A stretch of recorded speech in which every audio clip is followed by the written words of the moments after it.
Aujourd'hui, je dois retirer des inscriptions sur un numéro de les inscriptions, c'est-à-dire les marquages des numéros de conteneurs pour un client, puisque c'était une livraison, voilà, sur lequel il fallait enlever les numéros.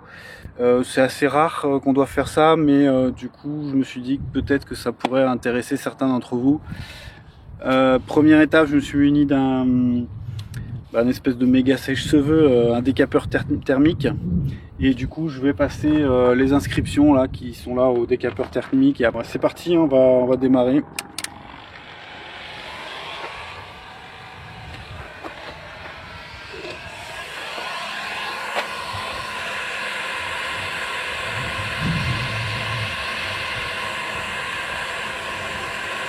Je fais d'abord un essai sur une lettre.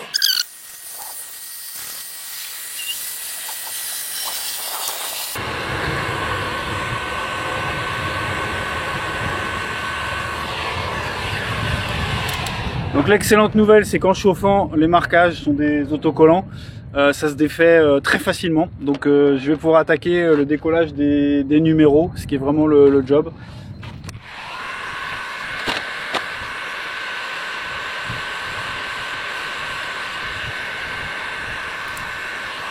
Donc c'est la bonne méthode, décapeur thermique, et puis ça s'enlève tout seul. Je vais continuer sur d'autres parties du conteneur.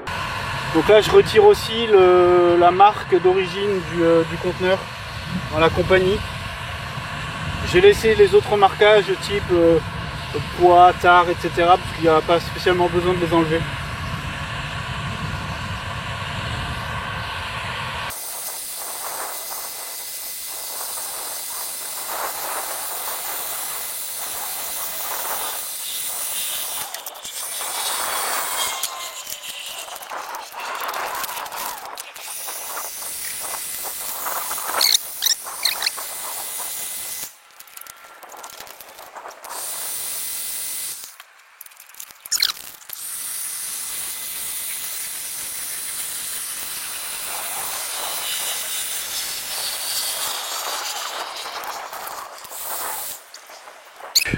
Le travail, je vous l'avais dit, c'était d'enlever le numéro, le marquage et des marquages donc des numéros. Il y en a aussi ailleurs sur le conteneur, il y en a sur les côtés. Je vais continuer.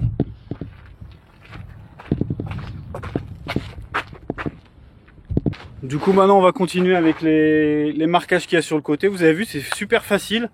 En fait, là en l'occurrence c'est parce que c'était une demande du client, mais si jamais vous faites une construction ou vous rénovez des conteneurs pour chez vous, bah effectivement on repeint pas sur les marquages. La bonne pratique c'est de les retirer auparavant. Et en tous les cas les marquages c'est de l'autocollant, donc bien chauffé, ça s'enlève très facilement comme vous l'avez vu. Bah allez, on continue.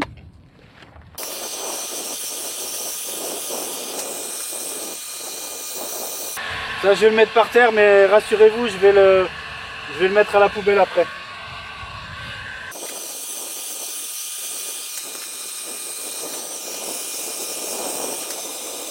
Vous voyez là les 4 inscriptions 4EG1, contrairement aux 4 lettres plus aux 6 chiffres, 6 chiffres plus en général un en plus. Le numéro 4G1 c'est le format ISO du conteneur maritime. Donc ISO c'est ça fait référence à la norme internationale de conception et de construction du conteneur en question. Donc 4G1 c'est un 40 pieds iCube pallet wide. Donc il est un peu plus large de environ 5 cm.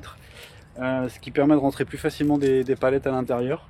Et donc ça je vais le laisser parce que c'est pas un numéro d'identification en tant que tel du conteneur, c'est juste pour indiquer quel est le format, le type de conteneur en question.